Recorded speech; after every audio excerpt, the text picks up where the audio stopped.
Welcome in, everybody, to Fantasy Pros. This is the Fantasy Football Podcast. It is me, Joey P. Joe Pizzapia. With me today is Pat Fitzmaurice, and it's all about the rankings. It's week 4, the running backs and the wide receivers, who's going up, who's going down, who to play this week, and who we should think twice about. We're going to do all of that in a minute. But before we do, I want to welcome our guest to the show. You know him, obviously, because he is a shark. That's right. He's one of the draft sharks. He's Jared Smola. And Jared, I'm going to press the guest right at the top of the show. Michael Thomas, rest of season. What, are you keeping or are you getting rid of him? Probably keeping him. I think the target share he's drawn so far is pretty encouraging. I mean, I think Chris Olave is a problem. I would not be surprised if Olave outscores Thomas the rest of the way. But I think if you're viewing Thomas as like a low-end wide receiver 2, high-end wide receiver 3, I think he can return that type of value. There you go. See, that's what happens. You throw a little meat to the shark in the water, and he just goes right for it right away. He's not worried. Pat Fitzmaurice, always good to see you, my friend. How about you with Michael Thomas? We had a lot of Michael Thomas questions in the last 24 hours. What to do? The touchdowns have been there. That's been great. Olave starting to emerge, as Jared pointed out. Is Michael Thomas an investment you feel good in right now, or an investment maybe you think you've gotten the best possible scenario, and maybe you're kicking the tires on some deals? I think I'm in step with our excellent guest here, that I would keep him generally, but yes, Olave is a problem. I do think Olave might be the most valuable receiver they have right now. And I am a little concerned that apparently Michael Thomas was not practicing today with a foot issue. So maybe we don't see him play in London this week. It's still early in the week. Too early to worry about him missing yet, but something to keep an eye on for sure. Yes, London games. Some people hate them. I love them. I like football in the morning. Not that I can really enjoy it because I'm doing television myself at that time. But in theory, I love the idea of getting up, having coffee, and watching football. People on the West Coast, not so much. They don't love it. But the only thing I love is, of course, my playbook. That's always ready for you. And my playbook also has the cheat sheets tool. And that is one of the most useful and popular features in my playbook.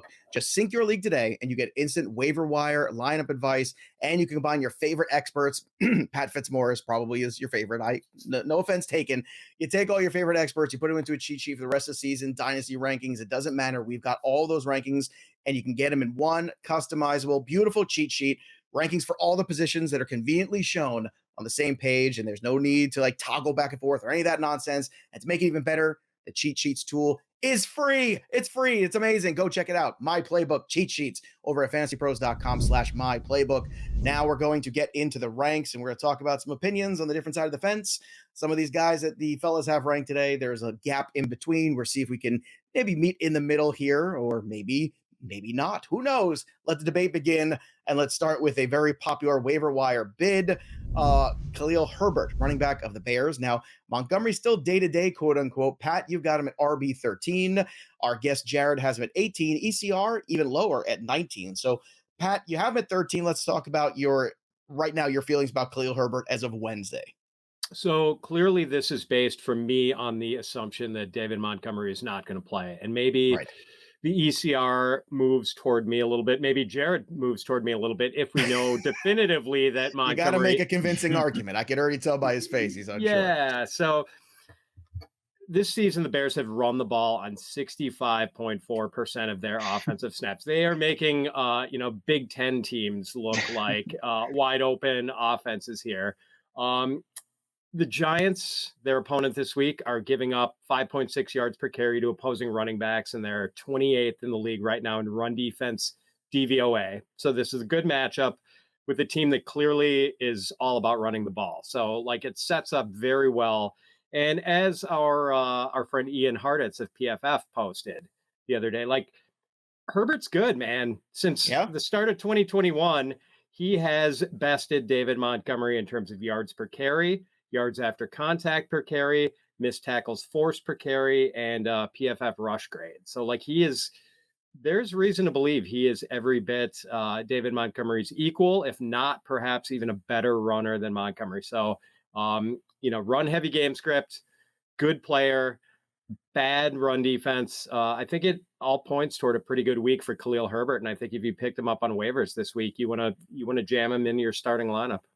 Yeah, look, if you told me the Bears ran the ball 165% of the time, I'd believe you from watching them this season so far. All right, though, Jared, is your ranking still based off of waiting for the clarity with Montgomery? And if so, if Kahlil Herbert is out, where would that, excuse me, if Montgomery was out, where would Kahlil Herbert then be in your ranks?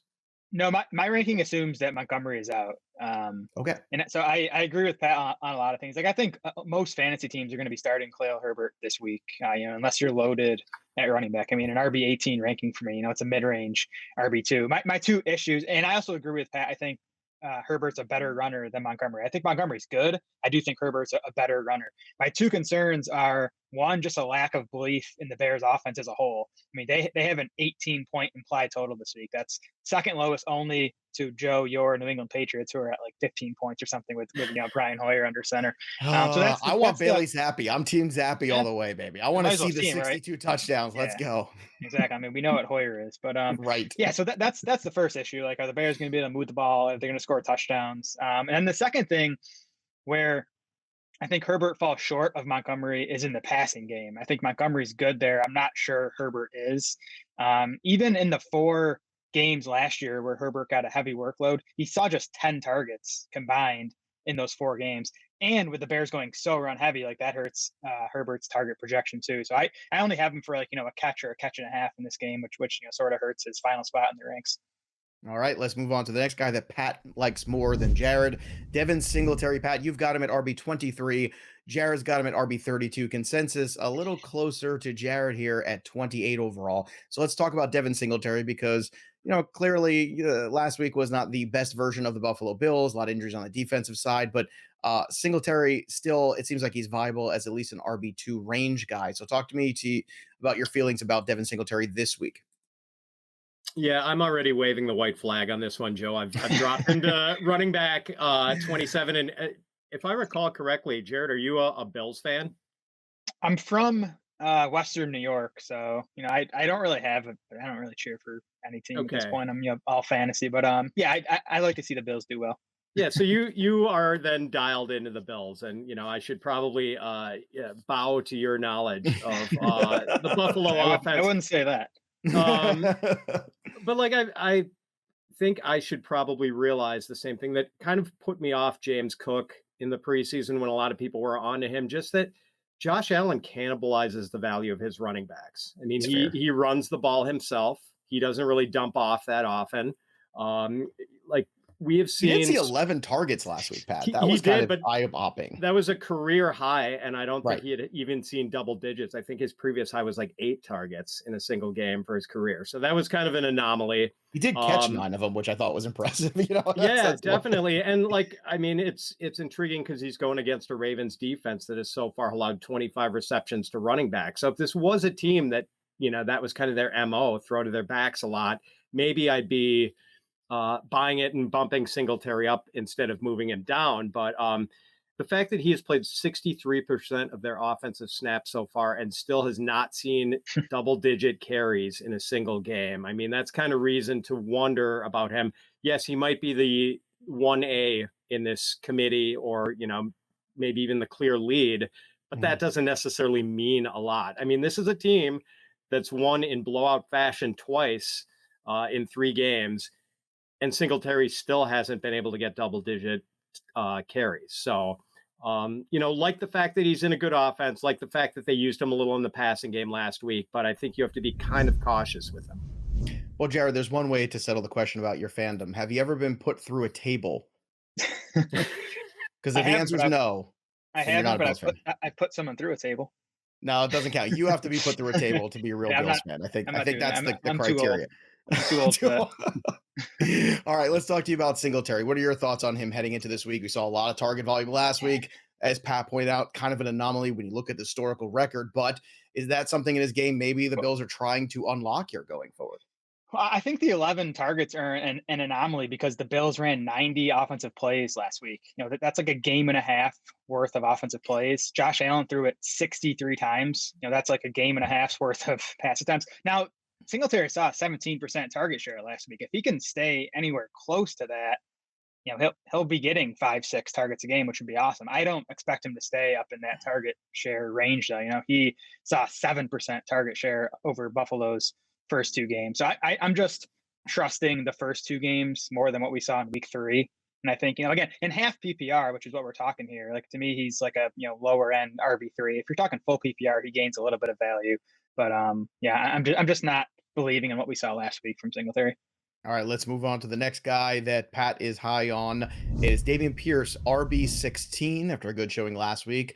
Jared's got him at RB23, ECR right now at 21. Actually, ECR has moved up, I just saw as of this morning, to 19. So a little change there. So people are getting even more excited about him. Pat, how excited are you after the 20 for 80 and a touchdown you saw from Dameon Pierce last week against the Chicago Bears? And this week he gets the Chargers, D. So I'm excited, Joe, but I might be whistling past the graveyard in that Pierce fumbled twice last week. It's fair. And after the second fumble, which he lost, I don't think he returned to the game. I think it was pure Rex Burkhead after that. Now, that was late in the fourth quarter, I believe. So that's a little concerning, though. What if he gets punished this week, or what if he loses snaps because of what if he fumbles again? And could that affect his playing time? So that is one concern, but otherwise I'm pretty enthusiastic. Like, he has seen his carries go up every week, 11 in week 1, 15 in week 2, 20 last week against the Bears. After a strangely low snap share in week 1, he's played 62% and 59% of the offensive snaps in the 2 games since.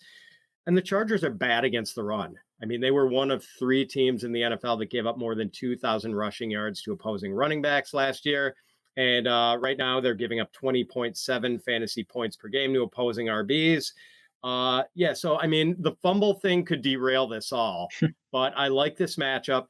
I think the Texans, if they want to hang in this game, they're going to have to, run the clock, play ball control. I think it sets up pretty well, even though we don't expect the Texans to score a lot. The TD expectations here, modest. If we get one out of Pierce, we're lucky.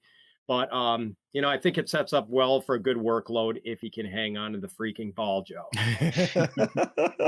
Wow, I couldn't sense any tension at all from that statement from you.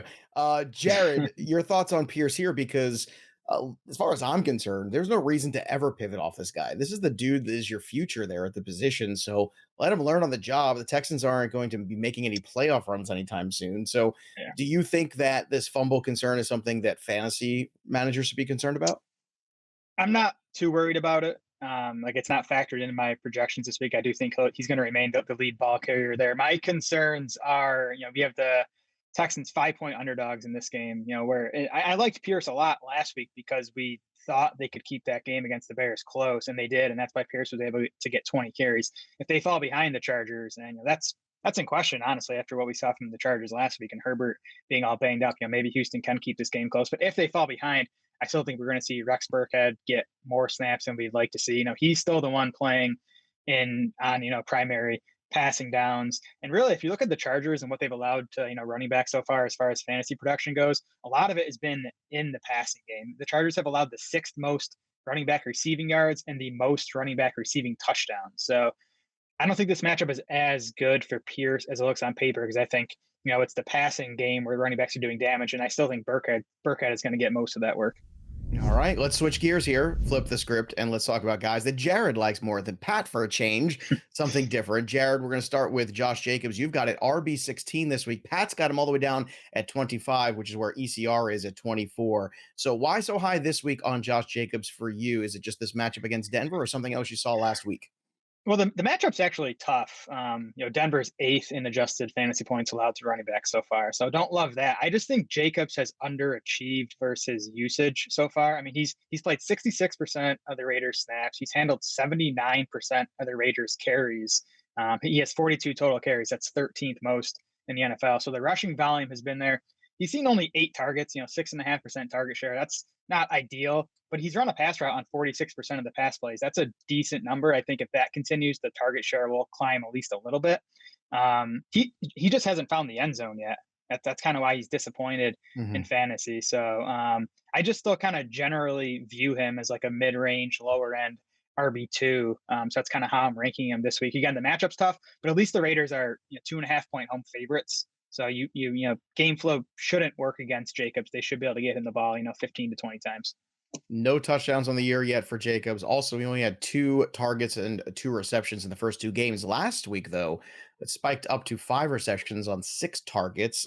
Pat, do you see what Jared's talking about here? And maybe there's a little room to perhaps be a little bit more kind to Jacobs in your rankings based on all the volume he is getting and eventually maybe that turning into more productivity?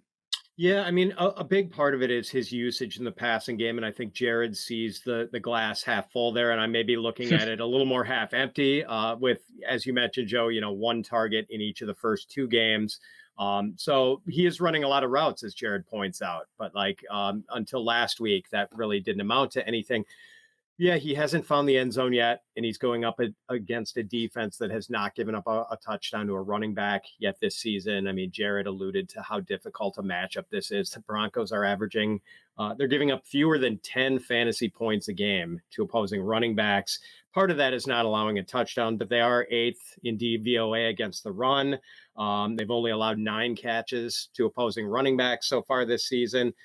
Yeah, I'm just a little skeptical here. I just think it's a tough matchup for him when he's got a bad offensive line trying to match up with a pretty good run defense. Now, the next guy, nobody really likes all that much, it seems, despite the fact that he's RB15 on the year so far. Now, I understand the Mac Jones injury certainly factors into it, and perhaps the Ramondre Stevenson usage starting to uptick as well. Damien Harris, you've got him, Jared, at 33. Pat's got him at RB39. The ECR's got him at 33. So you're still holding, it seems like, at least in that flex start realm when it comes to Damien Harris. Is that accurate? Yeah, and again, talking half PPR here definitely helps Harris. He'd be lower if we're talking full PPR. I mean, this ranking could totally blow up because I would not be surprised if the Patriots get shut out on Sunday. I mean, we talked about the 15.25 point. You really want to keep there. laying it in there to me, don't you? Does it feel good sorry. to you? Is that what it is? I'm starting to think you're more of a Bills fan than you let on, Jared. You guys have won enough. I don't feel bad. I don't feel bad for you. You shouldn't. Yeah, so you shouldn't. It's been a glorious 20 years. I got no know. complaints, man. None. Yeah. So I mean, low implied total, big underdogs for the Patriots. That's not the spot you want to have Damien Harris in.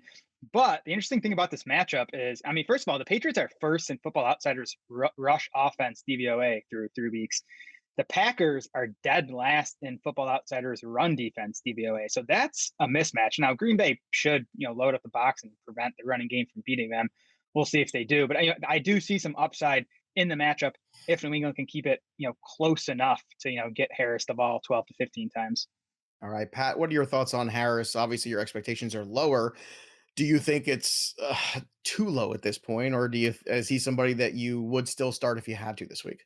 I mean, Jared conceded that with the Patriots having the implied point total of whatever it is, 15.5, 15.25, like there's the odds of a touchdown greatly diminished. And that's a lot of the potential payoff with Damien Harris.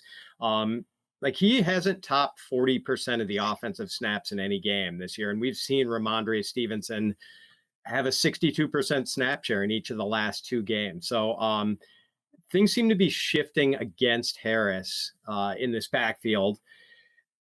Like maybe the Patriots do try to run the offense through the running backs more. It would make a lot of sense given their situation at quarterback. And yes, the Packers have been pretty shaky on defense so far, although they found their footing last week in Tampa Bay a little bit and really kind of shut down Fournette, especially on the inside runs. Like I think it's harder to run inside against the Packers than outside.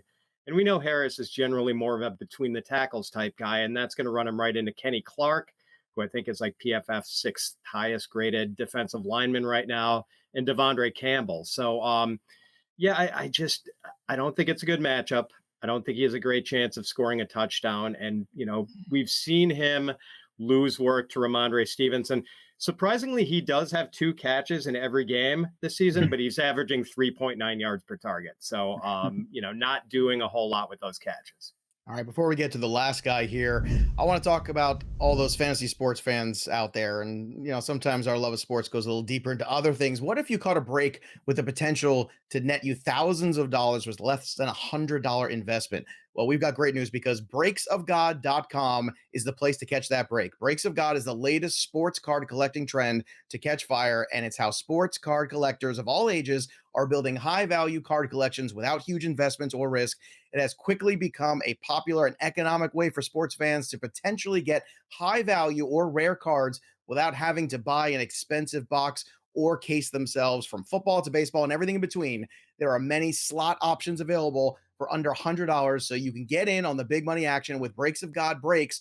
All the cards are broken from sealed premium boxes live on Instagram, and the cards are shipped directly to you for free when the live break is over. So slots are limited, so act fast. To learn more about how you can get and hit the big money cards, get 30% off your first break, go to breaksofgod.com/pros. Again, that's breaksofgod.com/pros and get 30% off your first break. And you can also follow them on Instagram, on Instagram at Breaks of God. So follow them on Instagram at Breaks of God. And don't forget, it's breaksofgod.com/pros. And of course, individual results may vary. There is no guarantee that past performance will be indicative of future results. Invest wisely. Have some fun there with your sports cards. Let's get to the last RB on the list here, which is a guy that came up in yesterday's show. So I thought this was really interesting because we were talking about picking up JD McKissic for the bye weeks coming up as this interesting little PPR play. Now, this particular week, Jared, you've got him as RB 40. I was kind of like further down the trough, but we've got a lot of injuries and issues going on. Pat, you've got him at 51. ECR's got him at 41. So I just want to talk to Jared about why McKissic at 40 for you this particular week. And do you see him having more value than maybe other people realize? Yeah, I'm rarely the pro JD McKissic guy, so this is kind of a weird spot for me to be in. I think we know that the more negative game script Washington faces, the better news it is for JD McKissic. He didn't do much in week 1 when Washington beat Jacksonville, but the last 2 weeks in Washington losses, McKissic finished RB 19 and RB 37 in half PPR points. And I'm ranking him a bit lower than that. We do have Washington 3.5 point underdogs against Dallas this week. I mean, that game should stay close enough. I don't think McKissic gets a huge workload, but if Dallas does, somehow pull ahead by a couple touchdowns, I think, you're going to see a lot of McKissic on the field. He actually outsnapped Antonio Gibson last week. All right. How about you, Pat? Any thoughts on maybe giving a second look to JD McKissic this week? You said you guys discussed maybe picking him up for the bye weeks. That's really the only time I could ever fathom putting this guy into your starting lineup. There's just such a low ceiling. And Right. Jared mentioned that he does have a running back 19 finish this year. Like, that is the ceiling.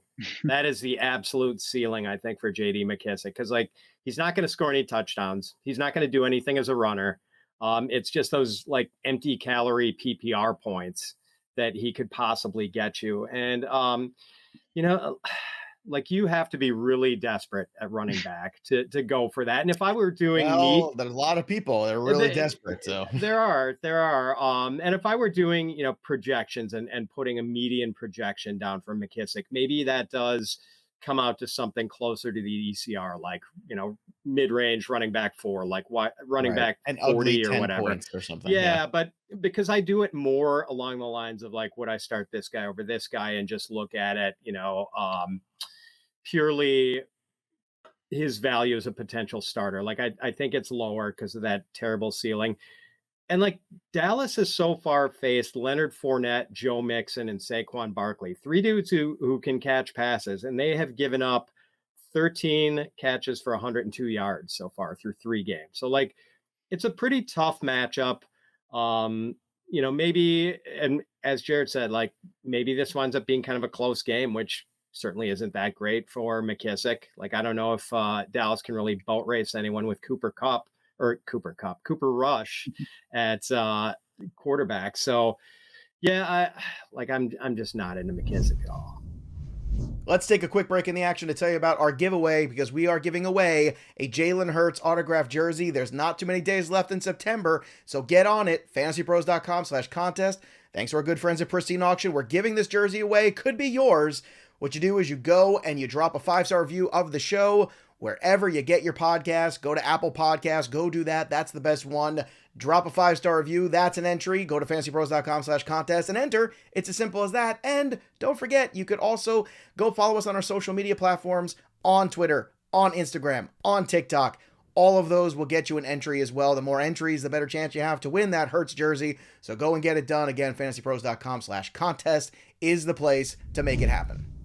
Okay, let's switch gears and talk about the wide receivers, and we'll start with the guys that Pat likes more. Jahan Dotson had a really good start to the season last week. The bottom dropped out, no touchdowns, was against the Eagles defense.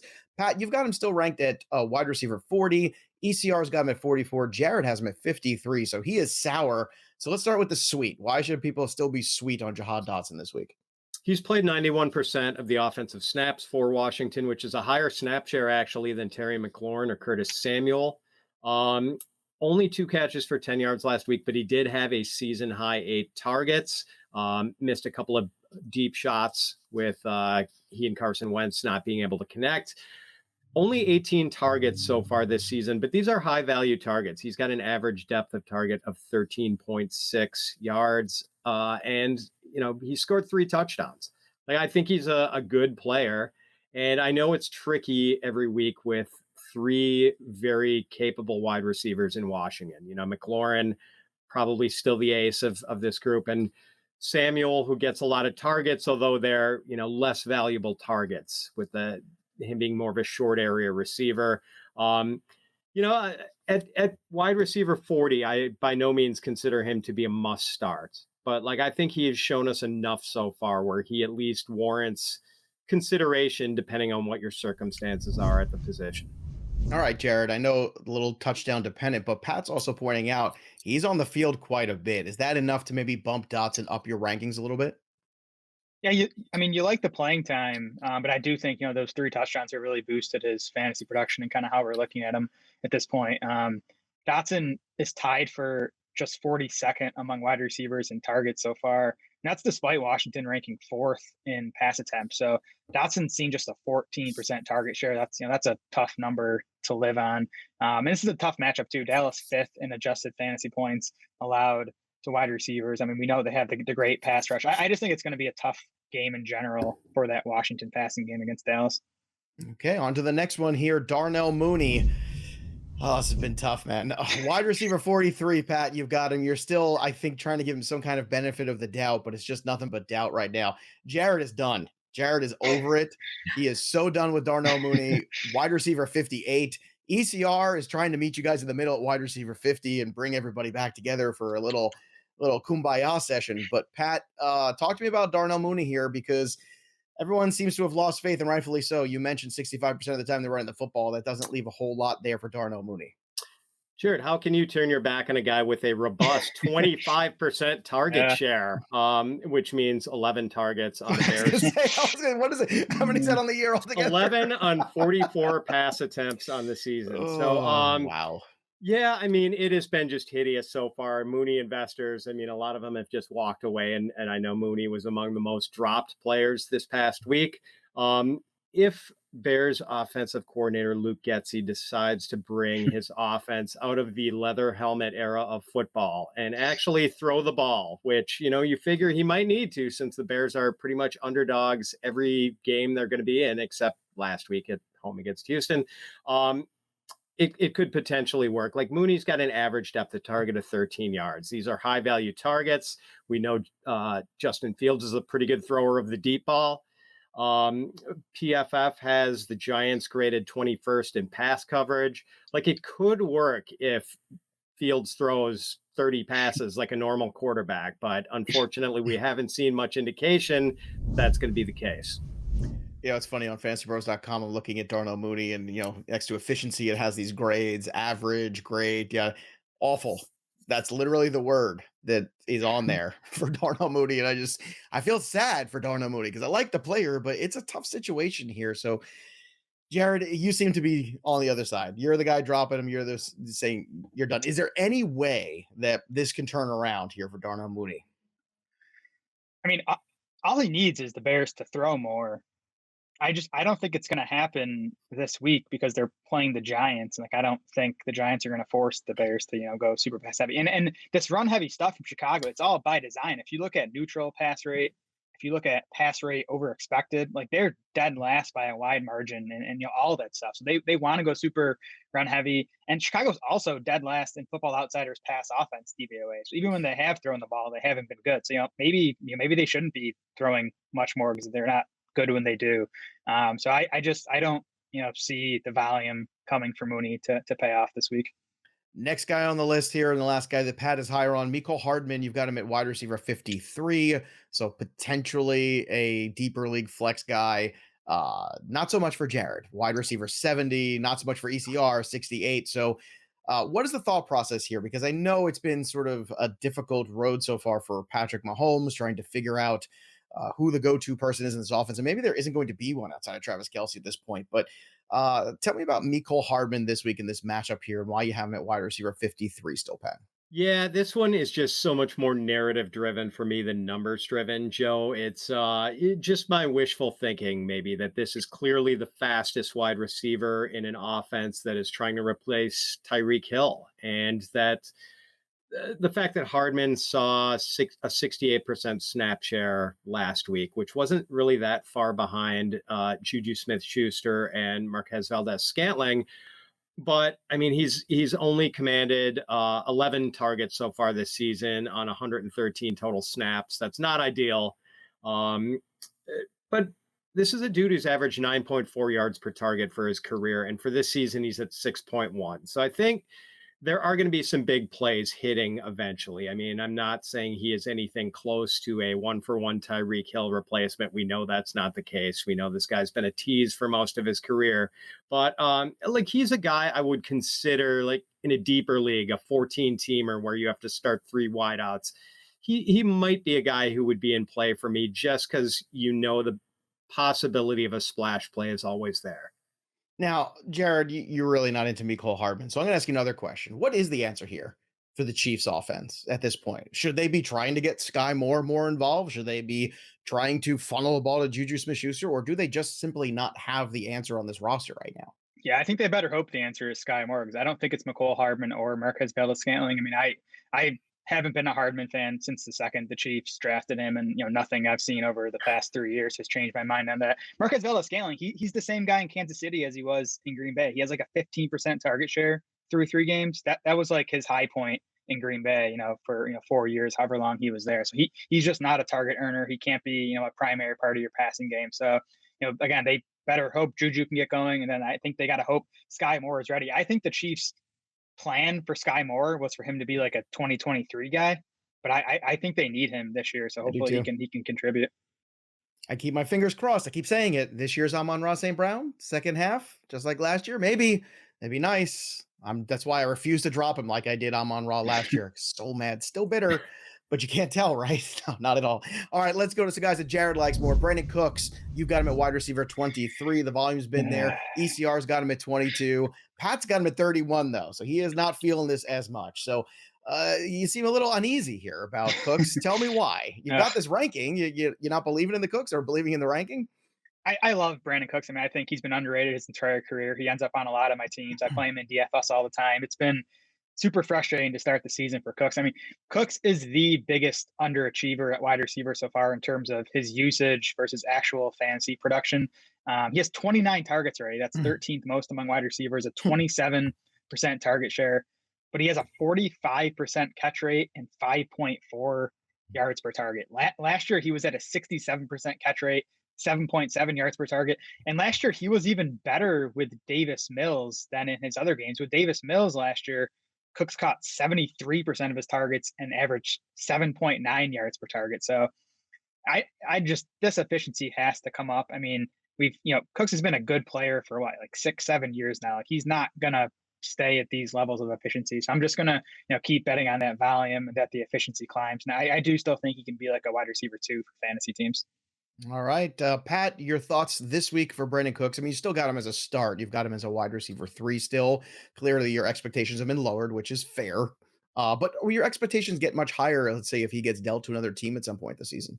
Oh, they'd be a lot higher, Joe, for sure. But as it is, I have already moved him up. Like Singletary and Cooks have been the two guys I've adjusted a bit since you last looked at the rankings and put together our show plan. Yes, Well, there's a deadline. I get the show plan in, and I then after know. that, you make the moves. That's on you guys. Exactly. That's I how know, it but goes. you're good at finding my Achilles heels, Joe, and I am. I finding am. That's what I the do. weak spots in my rankings. And this was one of them.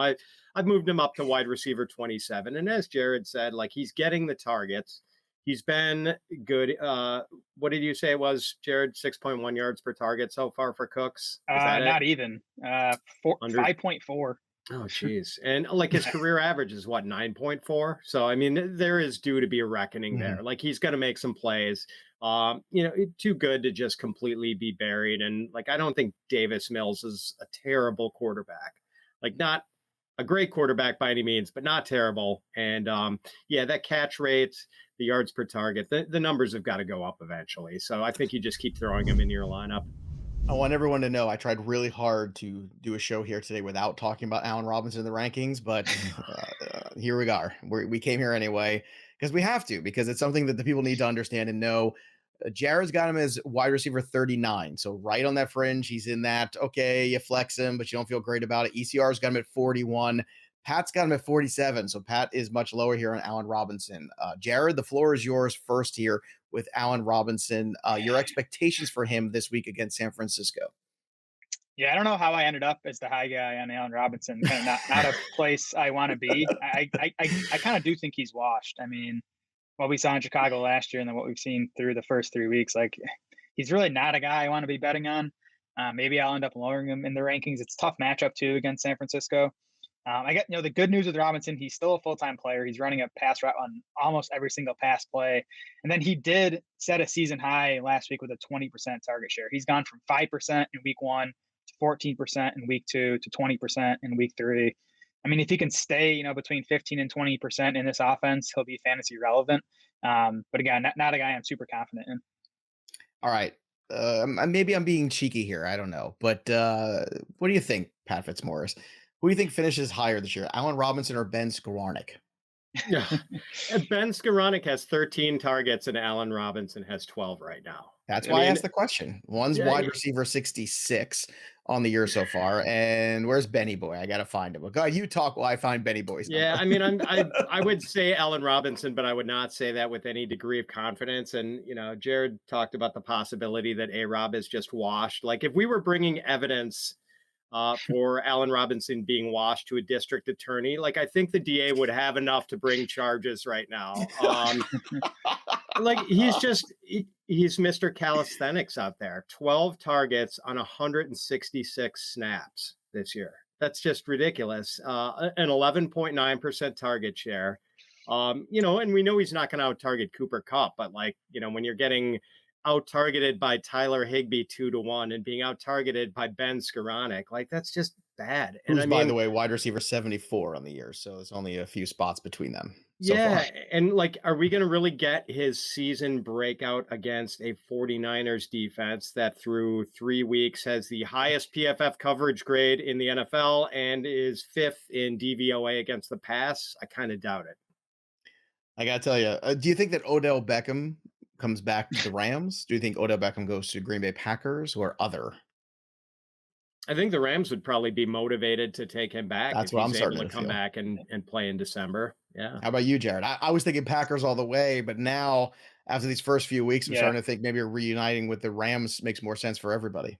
I would think Rams because, I mean, they said they want him back. I think they have to do some, more cat manipulation to make it work. But I do think Beckham's, not going to be a factor till December based on when his ACL happened. I'd been stashing Van Jefferson everywhere, kind of thinking, he'd take over the number 2 spot from Robinson, but now he's on IR, so he's out another 4 weeks. So they're desperate there. That's why Tyler Higbee is seeing 25% of the targets. I'm glad you brought that up too, because that was my thought process too. And this Van Jefferson can't get on the field. I mean, it's a blown opportunity for him because I think things were wide open for that dude to be the number 2, and it just has not happened because he just flat out couldn't be there. One guy has been there. Another waiver wire pickup on a lot of teams this week is Zay Jones. Jared, you've got him at wide receiver 44. ECR and Pat have him at wide receiver 49. So not a huge difference here. But Zay Jones, is that a guy that you want to pick up and throw right in the lineup this week after a 20-point victory? Or you just want to pick up and hold against the Eagles this week? I mean, I'd prefer to pick up and hold, wide receiver 44. That's, well outside wide receiver 3 territory. Just in general, though, I'm buying the Jags offense. I mean, it was an offense I liked in the preseason just with the massive coaching upgrade they got with Urban Meyer out of there and bringing in Doug Peterson. And then, it's been very promising what we've seen so far from Trevor Lawrence and Zay Jones sitting on a 21.6% target share. I mean, I don't expect him to maintain that level the rest of the way, but even if he can be, slightly below 20, I think he's going to be fantasy relevant. This matchup is tough. The Eagles defense has been really good so far. The thing I do like for Jones, though, the Eagles pass defense tends to try to keep everything in front of them, funnel stuff short. Zay Jones has the lowest average depth of target among the Jaguars' top 3 wide receivers at 6.3 yards. He's also run about a third of his routes from the slot. So he'll avoid Darius Slay and James Bradbury. I think the slot is kind of where you want to attack the Eagles defense. That's primarily Christian Kirk, but Zay Jones is going to get some of that slot work. All right, Pat, your thoughts on Zay Jones this week and maybe rest of season as well? Yeah, I like him. I mean, he's averaging 8 targets a game right now. I think he's PFF's like 18th highest graded wide receiver through the first 3 weeks. I don't love that he primarily plays on the outside where he is going to, I think he's the Z receiver, which is fitting for a guy named Zay. So he's going to be running most of his routes into the coverage of either James Bradbury or Darius Slay. Not good, but as Jared mentioned, like the Eagles like to sit in zone and keep things in front of them, and that might work for Zay. And the fact that Zay does play out of the slot a little bit, so possible he does provide a little bit of a floor here. Let me ask Jared something though, because I was looking at Richie James this morning and where I have him ranked, and realizing it was probably wasn't high enough. Like I had him below Zay Jones, and I moved him ahead of Zay Jones. Who do you have ranked higher of those two, Jared? I have Zay Jones higher. I guess I just believe in the player more and believe in his offense more. I hate projecting guys for too many targets just because you're like, where else can they go? It's like, right. I'm not sure Richie James is, good enough to command like a 25% target share or something that I think he would need to probably outscore Zay Jones. I'm going to stick with Jones this week. Definitely curious to see how the Giants replace Shepard though, because he had seen like 25% of their targets through 3 games. That's a big hole in the passing game. Maybe James does pick up a lot of that work. Yeah, I mean, it seems like that no Shepard is obviously going to benefit him, and it seems unlikely, at least according to what Brian Daboll was saying early this week, that either Kadarius Toney or Wan'Dale Robinson come back. So maybe a 25%. I'll believe that when I see it. I'll believe the Kadarius Toney when I see it. I am so frustrated and annoyed with that. It's funny. I mean, the Giants hate Kenny Galladay and Darius Slayton. They're going to have to play one of them this week. I know. There's no one left. It's getting thin over there in New York, or they could just give the ball to Saquon 30 times and beat the Bears. I mean, that's probably more likely considering the way they can't stop the run. All right, let's get to the guys that I like more than ECR and see what the experts have to say, if they will agree or disagree. Now, last week, I took a pretty bad beating from Pat and our guest. It was like the end of Casino there. I felt like Joe Pesci in the fields, but I'm back for more regardless. This first guy is James Robinson. This guy is RB3 in half PPR in the year. I've got him ranked at 9 this week. I know it's a tough matchup against the Eagles. I get it, but ECR's got him at 16. I don't think this is enough respect for James Robinson. I'm putting some respect on his name. The guy has been an RB1 pretty much since he's been given the football in this league. He's an RB1. I don't want to have him, as the number 3 back this week, but he's still an RB1 for me. Pat, tell me I'm right. Tell me I'm wrong. So I've got him RB19, so I'm a little behind ECR. Joe, we're not getting off to a good start here already. I know, Joe. Here it is, the casino scene again. I'm not gonna I'm not gonna make you watch while I hit your brother with a baseball bat or something. But you're taking James Robinson into the field. You're like, watch, Joe. Look, watch what happens. I'm gonna knock him down my ranks some more. I'm gonna keep knocking him down my ranks. Gonna bury him. But I mean, he is amazing. Like on that 50-yard run, was he that fast as a rookie? and now he's coming I on. don't Did know, they man. give him like, Guy's amazing. I want to give this guy credit because every time we try to say can't do it, right. the dude's doing it on a weekly basis. Jared's too young to get this reference, Joe, but is this like a Steve Austin Bionic Man thing where they gave him like a bionic I can only Achilles? assume it is. I can only assume it is. Yeah. So yeah, I mean, he's pretty amazing. And like the only thing I worry about is that maybe we don't see him get these snaps and touches he normally would, with the Jaguars being almost a touchdown dog on the road in Philly against an offense that just has been humming all year. Okay. Look, I have a lot of respect for the Eagles.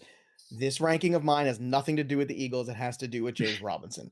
So what do you think, Jared? Are you in or out Well, with James Robinson this week? yeah, the Eagles' pass D has been awesome, but in run defense, Football Outsider says them 25th in DVOA, Mm, and they're only 19th in adjusted fantasy points allowed to running back. So I think that is the path for the Jags this week to maybe do some damage on the ground. But I'm with Pat. My concern is just they're 6.5 point underdogs if they fall behind. We haven't seen Jacksonville a negative game script yet.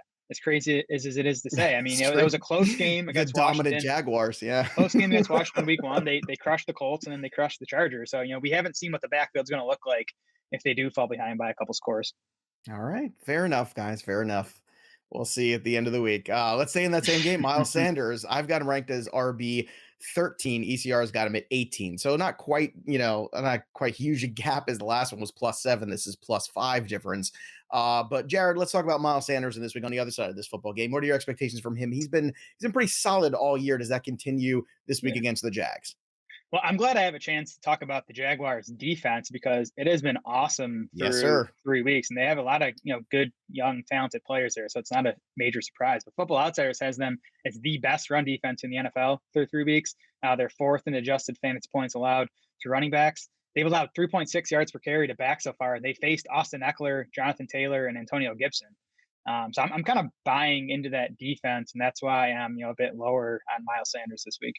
My favorite DFS defense for the first few weeks of the season. That's one that we've been talking about quite a bit on the show, and so far it's paid off a lot more than we even expected. Pat, your thoughts on Miles Sanders here? Yeah, I'm generally very pro Miles Sanders and will be starting him in a couple of leagues this week. But as Jared said, that the Jacksonville defense, no pushover. They are first in DVOA against the run, and they've faced a league low 39 rushing attempts. They've been kind of a pass funnel, actually, mainly because they've been in the strange position of being up a lot, and teams are having to throw against them. So. And that's the thing, like if Sanders doesn't have success as a runner, like he's not going to get bailed out with his pass catching. He's 6 catches for 13 yards this season. So, and, after finally breaking that touchdown free streak that he had of the entire 2021 season and getting it out of the way with that touchdown in week 1, he has embarked on a new streak, Joe. No touchdowns the last 2 games. There you go. I give Mike Mayer credit for breaking that streak, and then the new streak, I will also give credit to Mike Mayer as being a jinx. So there you go. Let's go to the last guy here on my list, Terry McLaurin, who I have 0 shares of. It wasn't a player I was super invested in at all this year, obviously. But now somehow I'm the guy defending him because I've got him at 18. ECR's got him at 26. It's an 8-spot difference. Last week, he had 6 catches for 102 yards on 9 targets. He doesn't have any touchdowns in the last 2 weeks, but if you throw a touchdown in there, this guy's still someone you could go out there and start. I understand the Dallas corners can be good at times, but they also play fast and loose. I think Terry McLaurin's a better play than some other people realize this week. What are your thoughts on McLaurin, your expectations, Pat, this week for him against the Cowboys? Yeah, generally a big fan of the talents. And as you mentioned, he's done a little something every week. The touchdown in week 1, 75 yards week 2, and then 102 last week after getting off to a really slow start. It looked like it was going to be a terrible week for him, but he started to pop a little bit late. Kind of the same thing with Dotson. I'm okay with Dotson. I'm okay with any of the 3 Washington receivers. It's just kind of, you never know how the roulette wheel is going to land in a given week. Like who's the guy to have and who's the guy who just kind of misses in a given week. So that's my fear with McLaurin, that maybe the floor is not quite as sturdy as it used to be now that he is joined in that offense by 2 very capable wide receivers. All right, Jared, let's check the floor on your end for Terry McLaurin. How do you feel about him this week? Yeah, again, I just think Wentz is going to struggle against this Dallas pass rush in particular. So I'm not super high on Washington's passing game in general. And then, McLaurin has just a 16% target share through 3 games, and that should climb. Like I think it'll climb, closer to like 20%. But if I had to guess right now, I think Curtis Samuel out targets McLaurin even going forward the rest of the way. I just think they're designing so much stuff for him. They're trying to give him the ball on those short passes. And I just kind of think that's going to continue. So I think McLaurin's target share is not going to reach where it had been the previous few seasons. Well, this was fun yet again, more for you than for me. But I will take my medicine and come back again next week and see if I can sell anybody on some of the guys that I like more than ECR. Let's get to our listener mailbag straight from our Discord at fantasypros.com/chat. Again, free to join. Check it out. Great community of people talking football all the time, getting advice, making trades, doing all kinds of fun things over there. And of course, if you're a premium member, you get access to stages, AMA channels, and the touchdown call game too, where we're giving away prizes, giving away a Stephon Diggs jersey, amazing things. So let's hit the listener mailbag. This one's from Trino. Trino wants to know first, let's see, 1 point PPR. What do you think is reasonable to sell Marquise Brown for, given concerns of Hopkins returning? Would you want Breece Hall, Cordero Patterson, trying to get Javonte off the big week, but unlikely? So, Pat, let's start with you with this one. Your expectations here for Marquise Brown, looming return of Hopkins, is now the time after that big game to sell and cash in? And if so, what do you think is a good return? I think it's not a bad time to sell. Like I know that DeAndre Hopkins' return is destined to kind of change the weekly floor for Brown, and it's been sturdy because he's going to be involved. They just have nothing else at wide receiver right now. It's Hollywood Brown and Greg Dortch. So Hopkins is bound to cut into that, and then maybe Rondale Moore comes back at some point too. So I think it's a good time to sell. I don't think it's realistic to get Javonte Williams for him, but man, if you could get Breece Hall, because it seemed like there was a shift in that backfield last week. Like we are starting to get more Breece Hall. His usage in the passing game is really promising. We don't know how that's going to look with Zach Wilson, because like we have seen Jets running backs targeted more with quarterbacks other than Zach Wilson playing for the Jets. But still, I think the Jets are realizing that Breece Hall is a much better player than Michael Carter, even though Michael Carter's not bad. He's useful, but like Hall is their future. And I think they realized that and started to act accordingly in week 3. Now, I agree with Pat. This is the time to cash in on Brown. What do you think, Jared? Is this the time? And is a good return Breece Hall, in your opinion?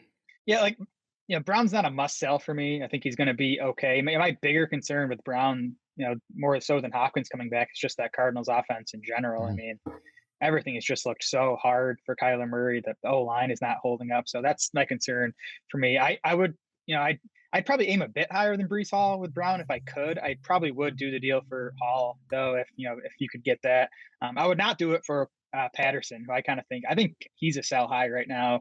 I don't think he can maintain this volume on the ground or the production on the ground. I mean, we saw him wear down over the second half of last season, and he wasn't even seeing this much rushing work. And then his Patterson's passing game use is way down. The pass routes and the targets, all that's down from last year. And I'd much rather see him getting 5 targets per game and 10 carries rather than what he's been getting 17 carries and 1 target per game. So to me, Patterson is a guy I'd be looking to sell and not buy.